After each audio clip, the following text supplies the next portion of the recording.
नमस्कार दोस्तों, मैं राकेश कुमार पारिक आप सभी का अपने YouTube चैनल पे स्वागत करता हूं। दोस्तों, हम इस चैनल पे पढ़ते हैं सामान्य हिंदी व्याकरण और हिंदी साहित्य से संबंधित बातें, और आपके ऑन डिमांड जो भी कोई चर्चा रहती है उसके ऊपर भी हम चर्चा करते हैं।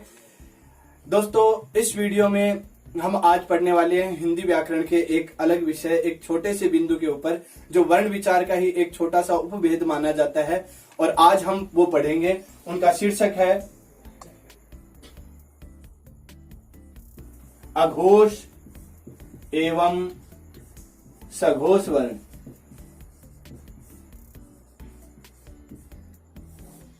अघोष एवं सघोष वर्ण कौन से होते हैं, इनकी क्या प्रक्रिया रहती है, किस तरह से इनको प्रयोग किया जाता है, इनमें कौन कौन से वर्ण आते हैं, और व्यंजनों के अंदर, स्वरों के अंदर किन किन को इसमें शामिल किया जाता है, इनकी परिभाषा क्या है, इन सभी के ऊपर प्रश्न पूछे जाते हैं। हालांकि एक वर्ण पर भी पूछ लिए जाते हैं और इनकी पूरी श्रृंखला या बड़ा इनका उत्तर बता करके ऑब्जेक्टिव टाइप क्वेश्चन भी पूछ लिए जाते हैं। चाहे आप 11th-12th में पढ़ रहे हो या छोटी कक्षाओं में पढ़ रहे हो तो उनका विस्तार से परिभाषा वगैरह भी पूछ ली जाती है। इस तरह से ये एक ऐसा विषय है जो हर जगह पर जहां पर भी हिंदी प्रतियोगिता या सामान्य हिंदी का प्रयोग किया जाता है वहां पर आने वाला है। अगर आप इनसे संबंधित हैं या आप इस चर्चा को जानना चाहते हैं, हिंदी को समझना चाहते हैं, तो आप इस वीडियो को पूरा देख सकते हैं।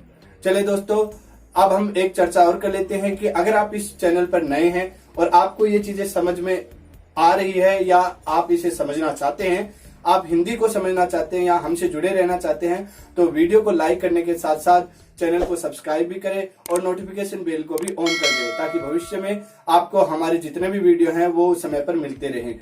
हम बात कर रहे हैं इस आज के बिंदु की, अघोष एवं सघोष वर्णों की। लेकिन इससे ठीक पहले हम चर्चा करेंगे पिछले वीडियो में पूछे गए प्रश्नों की। जी हाँ, प्रश्नों की। हम हर वीडियो के अंत में कुछ प्रश्न पूछते हैं जो एक तरह से आपका क्विक रिवीजन होता है, साथ ही मूल्यांकन भी हो जाता है कि आज के वीडियो में हमने जो 10 मिनट, 15 मिनट, 20 मिनट या 30 मिनट में जो बातें पढ़ी है वो आपको कितना समझ में आई है, कितना संप्रेषण आप में हुआ है। अगर वो आपसे पूछी जाए तो क्या आप उसके बारे में कुछ बता सकते हो? तो हम उन्हीं प्रश्नों की चर्चा कर रहे हैं। पिछले वीडियो में ये प्रश्न पूछे गए थे, इस वीडियो में इसके उत्तर है। चलिए देख लेते हैं। पहले प्रश्न का उत्तर, यहाँ पर मैं केवल उत्तरों की बात करूं। पहले प्रश्न का उत्तर है श, और दूसरे प्रश्न का उत्तर है य वर्ण। तीसरे प्रश्न का उत्तर है अल्प प्राण। यानी अब आप समझ गए होंगे कि पिछला वीडियो जो है अल्प प्राण महाप्राण पे बना हुआ था, वो भी इसी तरह का वीडियो है। जैसे प्रश्न अल्प, अघोष, सघोष से पूछे जाते हैं वैसे इससे भी पूछे जाते हैं। तो आप उस वीडियो को भी पीछे जाकर लिंक में देख सकते हैं, डिस्क्रिप्शन में या आई बटन में उसका आपको जो लिंक है वो मिल जाएगा। उसके बाद में चौथा प्रश्न है कि स्वरों को किस में शामिल किया जाता है या कैसे शामिल किया गया था, वो यहाँ पर अलग आ चुका है। चौथा और अंतिम प्रश्न था, इसका उत्तर है हमारे सामने उत्क्षिप्त। अब उत्क्षिप्त कौन से वर्ण होते हैं, इनकी पूरी डिटेल भी आपको पिछले वीडियो में मिलेगी, इसलिए पिछले वीडियो को जाकर जरूर देख लीजिए और अपने हिंदी के नॉलेज को आगे बढ़ाइए, ताकि भविष्य में आपको जो भी कमियां रहती है वो आपकी दूर हो सके। आप अगर कंपटीशन एग्जाम की तैयारी कर रहे हैं तो आपका एक एक अंक आपके लिए कीमती है, और 10-15 मिनट हम कहीं पर भी खो देते हैं। एक छोटी सी कॉल में हमारे समय चला जाता है, लेकिन अगर वीडियो देख लेते हैं तो ज्ञान के एक एक बिंदु आपके दिमाग में भर जाएंगे, ठीक है ना। और उसी तरह से एक एक बूंद अगर इकट्ठी होती है तो पूरा का पूरा घड़ा भर जाता है। वैसे ज्ञान के बिंदु को हमें समेटना चाहिए ताकि हमारा जो भविष्य है वो उज्जवल और अच्छा बन सके, ठीक है। तो अब हम चर्चा करते हैं आज के बिंदु की। आज हमारे पास है अघोष एवं सघोष वर्ण। देखिए दोस्तों, हम सभी का होता है स्वर तंत्री, जिसे हम कहते हैं, इंग्लिश में इसे कहते हैं वोकल कॉर्ड। वोकल कॉर्ड यानी गले का वो स्थान जहां से ध्वनि निकलती है या ध्वनि को कंपन करने के लिए स्थान मिलता है, वाइब्रेशन के लिए जगह मिलती है। स्वर तंत्री में कंपन के आधार पर हम इसका वर्गीकरण करते हैं। अभी तक आपने कई रूपों में देखा होगा। यह है क्या, कंपन के आधार पर। और कंपन किस जगह पर? स्वर तंत्री में कंपन के आधार पर। कौन से दो भेद है? सघोष एवं अघोष एवं सघोष या सघोष एवं अघोष। अब ये जो घोष शब्द है इसका तात्पर्य समझ लीजिए। इसमें अगर आप देखेंगे तो यहां पर है ए धन घोष, और अगर आप दूसरी तरफ देखेंगे तो यहां पर है स धन यानी स योग या स जोड़ घोष। तो कॉमन क्या आ रहा है? घोष आ रहा है। घोष शब्द का मतलब क्या होता है? घोष का मतलब होता है आवाज, घोष का मतलब क्या होता है? नाद, घोष का मतलब क्या होता है? रव, घोष का मतलब क्या होता है? घोष का मतलब होता है किसी भी प्रकार की कोई ध्वनि। ये तो हो गया इनका सामान्य अर्थ। अघोष का मतलब होता है जिसमें नहीं है कोई विशेष गूंज, नहीं है क्या नहीं है, आवाज की गूंज नहीं है। और सघोष का मतलब है जो युक्त है किससे, आवाज की गूंज से। तो कंपन का एक मतलब और निकल कर आया, वो क्या है, गूंज, गूंजना। ठीक है ना। इको जो बनता है ना, ये उसी की बात करें तो इको कहां पर अभ्यास किया जाता है, अधिकतर जो संगीतकार लोग होते हैं या गायक जो लोग होते हैं वे क्या करते हैं, रियाज करते हैं। रियाज मतलब उनमें प्रैक्टिस करते हैं, अभ्यास करते हैं। तो रियाज में उनको गूंज की जरूरत पड़ती है, कंपन की जरूरत पड़ती है, इको की जरूरत पड़ती है, ताकि उनकी आवाज को वो अभ्यास कर सके, सुन सके कितनी लंबी उनकी आवाज आ रही है, किस तरह से वो उसे समझ पा रहे हैं। ठीक है, तो इसको यहीं छोड़ते हैं। अब हम चलते हैं हमारे विषय के अंदर। विषय के अंदर चलने से पहले हम देख लेते हैं कि विषय में हम दो चीजें जरूर शामिल करते हैं। पहले क्या है, स्वरों की बात, क्योंकि वर्ण विचार वाला टॉपिक चल रहा है। तो स्वर सबसे पहले आता है कि स्वर आती है, स्वर वाली पंक्ति आती है, और स्वरों को कहाँ शामिल करते हैं उसकी चर्चा भी हमारे लिए करनी जरूरी है, क्योंकि वो यहाँ नहीं तो कहीं ना कहीं से तो प्रश्न पूछ ही लिए जाते हैं। इसलिए उन सभी को भी आपको जरूर समझ लेना चाहिए कि ये स्वर कहाँ शामिल होते हैं, क्योंकि एकदम छोटी सी बात आती है। अगर आप कहीं देखेंगे ना तो छोटा सा बिंदु लिखा मिलेगा स्वर, स्वर भी इसमें शामिल होते हैं। किस में शामिल होता है, अगर ये आपको पता चल गया तो आप कभी भी इसे भूलोगे नहीं। देखिए संगीतकार लोग जब भी अभ्यास करते हैं, जब वो रियाज करते हैं, तो बीच बीच में वो मुर्कियां लेते हैं, उस स्थान पर उन्हें आ, ई या इसी तरह के वो स्वरों को बोलते जाते हैं। अगर आपने कभी गाना सुना हो ए मेरे वतन के लोगों, तो उसमें इस ए शब्द को, ए वर्ण को क्या किया, थोड़ा लंबा लिया गया था। यही रियाज होता है, इससे वोकल कॉर्ड मजबूत होते हैं, आवाज की पिच खुलती है। तो ये यहाँ पर समझने वाली बात है कि स्वरों को थोड़ा लंबा ले जाया जाता है, उनमें गूंज पैदा की जाती है, वाइब्रेशन पैदा किया जाता है, इको बनाया जाता है। तो ये कहाँ काम आते हैं, संगीत में काम आते हैं। ठीक है, तो हमने अभी परिभाषा के हिसाब से देखें तो वे वर्ण जिनमें क्या होती है, नादात्मकता होती है, उन्हें क्या कहते हैं, सघोष कहते हैं। और यहाँ पर नादात्मकता पैदा हो रही है, सघोष के अंदर क्या होती है, नादात्मकता पैदा होती है। तो ये सभी के सभी स्वर किसमें शामिल होते हैं, सघोष वर्णों में शामिल कर लिए जाते हैं। ठीक है, तो वे वर्ण जिनमें नादात्मकता नहीं होती उन्हें क्या कहते हैं, उन्हें अघोष कहते हैं। ये परिभाषा हो गई। देखिए एक एक बिंदु को ध्यान से समझना। सघोष में क्या होगा, नादात्मकता पैदा होती है, गूंज होती है, कंपन पैदा होता है, और उनमें हमने ए आ से लेकर सारे के सारे स्वर यानी 11 के 11 स्वर शामिल कर लिए। और अघोष में क्या होता है, अघोष में वे वर्ण आते हैं जिनमें कंपन नहीं होता है। अब हमारे पास बचती है कौन सी चीजें, दूसरा बिंदु बचता है हमारे पास व्यंजन वाला। तो अब हम व्यंजनों की चर्चा करते हैं। और जो व्यंजन है, मुख्य रूप से व्यंजनों को हमने कई जगह लिखा है, और चूंकि व्यंजन इसलिए लिखने पड़ते हैं क्योंकि इसके माध्यम से वो चीजें जो आपको दिख रही है उन्हें आप बांट भी सको और समझ भी सको, ताकि आपको किसी तरह से बोझिल ना होना पड़े। आप, क्योंकि हमारे दिमाग में चीजें कौन सी याद रहती है, जो हमें दिखती है, जिनका हम चित्र बना सकते हैं, वे चीजें हमें याद रहती है। और अगर आप थोड़ा बहुत भी उसके बारे में चित्र नहीं कर बना सकते, आपने देखा होगा कि पाई चार्ट बनाए जाते हैं, आरेख बनाए जाते हैं, वक्र बनाए जाते हैं, उन सबको बनाने का कारण यही रहता है कि हमारे दिमाग उन चीजों को किस तरह से याद रखें। ठीक है, आपने देखा होगा रेशियो वगैरह बनाया जाता है, वो भी इसीलिए बनाया जाता है ताकि आप उसको ज्यादा से ज्यादा अच्छी तरह से समझ करके याद रख सकें। तो ये मूल व्यंजन जो है, उनमें स्पर्श व्यंजनों वाली जो चीजें होती है, सबसे पहले इसी का बंटवारा किया जाता है, बाकी वर्ण इनके आसपास लगा करके बता दिया जाता है कि कैसे इन्हें अभ्यास करें। और चूंकि आपको याद करना, लंबे समय तक अपने दिमाग में रखना है, इसलिए आप इसके माध्यम से समझ जाओगे। तो मैं इसको आज क्या करता हूं, 2 भागों में बांट देता हूं। अब देखिए, अगर आप में से जिस बच्चे ने पिछला वीडियो हमारा देखा है अल्प प्राण और महाप्राण वाला, उसके अंदर भी हमने इसी तरह से क्या किया था, टेबल बनाकर उनको बांटा था। ये बनाने का केवल मतलब ये रहता है कि आपके दिमाग के अंदर क्लियरिटी हो जाती है कि कौन सी चीज कहाँ शामिल होती है। आप समझ जाना कौन सी चीज कहाँ शामिल होती है। अगर इस चीज को आप देखें तो आपके सामने ये बिंदु आएगा कि इसमें पहला दूसरा वर्ण अलग किया है, तीसरा चौथा पांचवा मैंने अलग किया है। अब इनको हम शामिल करेंगे तो पहला और दूसरा वर्ण है ना, ये सारे के सारे क्या होते हैं, इनमें ध्वनि थोड़ी कम निकलती है, यानी इनका गुंजार कम होता है, इसलिए इन्हें कहते हैं अघोष वर्ण। और इनका गुंजार ज्यादा होता है, इसलिए इन्हें कहा जाता है सघोष वर्ण। ठीक है, तो पहली बात तो ये आ गई, इतने वर्ण 25 वर्ण हमने बांट दिए। अब इसके बाद में, यानी यहाँ के बाद में, प फ ब भ म के बाद में, ओष्ठ वर्णों के बाद में आता है य र ल व, यानी अंतस्थ वर्ण। अभी हमने बात की थी सघोष वर्ण वे होते हैं जिनमें गुंजार होता है, नादात्मकता होती है, और स्वरों को उसमें शामिल किया जाता है। और स्वरों को जहां शामिल किया जाता है उन्हीं के साथ अर्धस्वर, अर्धस्वर यानी य और वह, तो य वह के साथ में य र ल और व, वे भी किसमें शामिल कर लिए जाते हैं, स्वरों वाली जहां पर स्थिति रहती है, यानी सघोष वर्णों में, यानी इनके अंदर भी नाद रहता है और इनके माध्यम से भी संगीत को प्रयोग किया जाता है या नादात्मकता को स्वीकार किया जाता है। और साथ में एक वर्ण और जोड़ देते हैं जिसको कहते हैं हम है, यानी ये है वर्ण भी इसमें शामिल हो जाता है।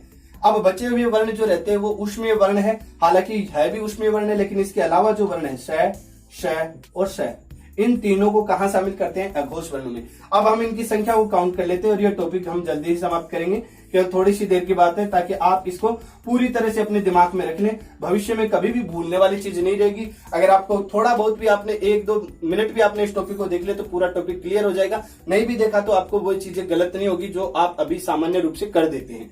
ठीक है, अब अगर हम इनकी संख्या देखते हैं, क्योंकि अधिकतर प्रश्न कैसे भी पूछ लिए जाते हैं, इनमें अगर हम संख्या देखें तो यहां तक 5 दूनी 10 और 3 13, यानी यहां पर वर्णों की संख्या है 13। अगर इस तरफ देखते हैं तो 5 3 15 और 5 ये 20, प्लस हम जोड़ लेते हैं सभी के सभी स्वर। स्वर कितने हैं? 11 हैं, तो 20 और 11 यहां पर हो जाते हैं 31 स्वर। अब अगर आप ध्यान से इन चीजों को देखें तो आपको नजर आएगा कि एक तरफ हमने लिखा 13 और दूसरी तरफ लिखा है 31। इनको अगर आप देखें तो इनका सीक्वेंस भी 1 3 3 1, यानी एक दूसरे के बिल्कुल विपरीत नजर आने वाली चीजें हैं। इससे आपको इन्हें याद करने में ज्यादा सहूलियत रहेगी। आपको केवल फोकस कहां करना है? एक तो इस वर्ण की तरफ ध्यान देना है, ये है वर्ण कहां शामिल हो रहा है, और दूसरा आपको ये ध्यान रखना है कि ये स्वर कहां शामिल हो रहे हैं।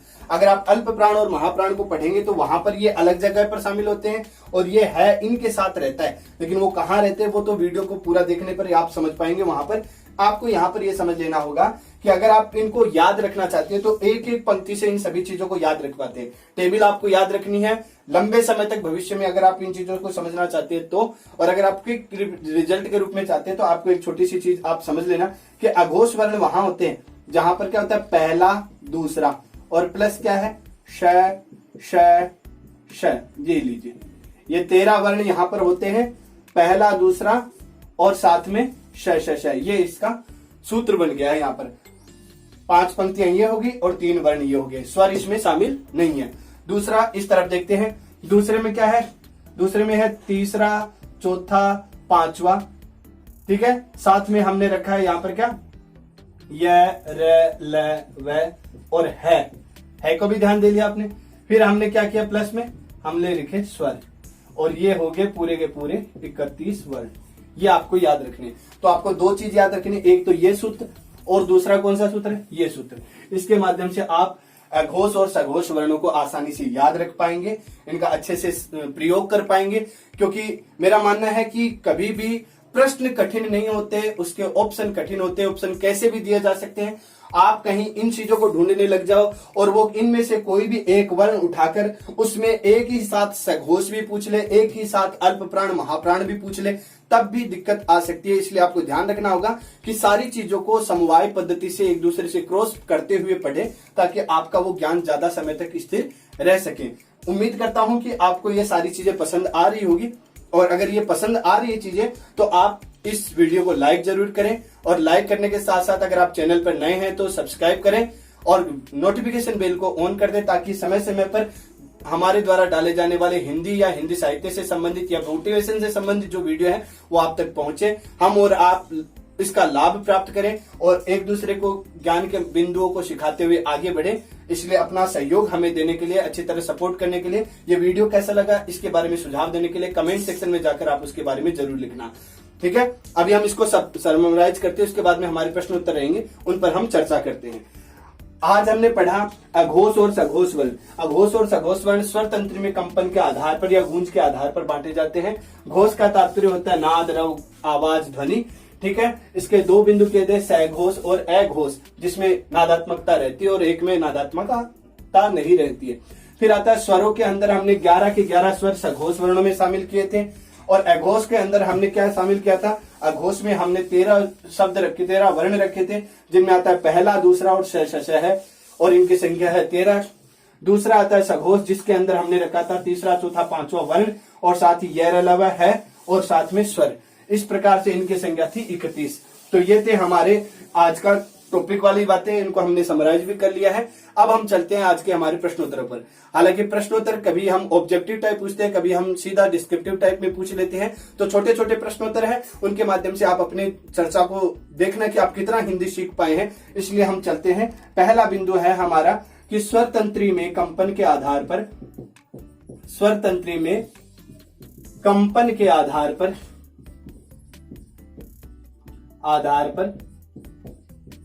कितने भेद किए जाते हैं। तो पहला प्रश्न आपका है कि भेद कितने किए जाते हैं वो बताना है आपको। दूसरा प्रश्न आपके लिए है कि घोष वर्ण किन्हें कहते हैं। यह प्रश्न आपके लिए है। आप इसका कितने बच्चे इसका सही उत्तर दे पाएंगे, इसी से पता चलेगा कि आप सीखने के लिए कितने लालायित हैं।